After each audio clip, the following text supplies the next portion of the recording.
झोंक से चुटकुला गीत है। सास आप बहू लोग का। सुनिएगा।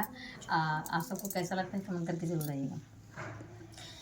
एक सखी अपने सखी से कह रही है कि अपने ससुरे के हलिया का बताई सखिया, अपने ससुरे कहलिया का बताई सखिया।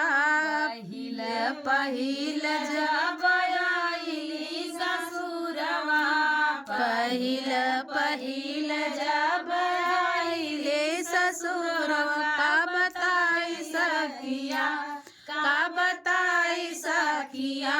ससुरवा में बैठावे का बताई सखिया, अपने ससुरे कहलिया का बताई सखिया।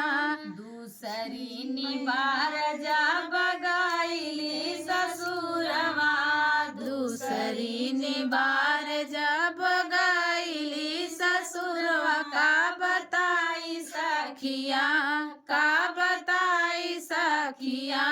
कुल कामवा करावे का बताई सखिया, कुल कामवा करावे का बताई सखिया। ससुरे कहलिया का बताई सखिया, अपने ससुरे कहलिया का बताई सखिया। तीसरी निहार जब गईली ससुरवा, तीसरी निबार जब गईली ससुर का बताई सखिया, का बताई सखिया।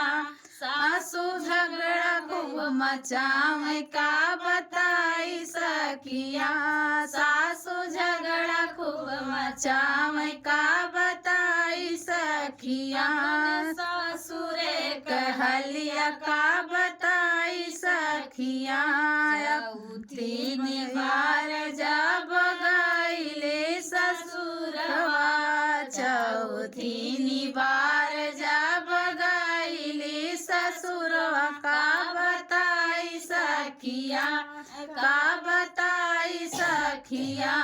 सासुरवा से निकाल का बताई सखिया, सासु घरवा से निकाल का बताई सखिया। अपने ससुरे कहलिया का बताई सखिया।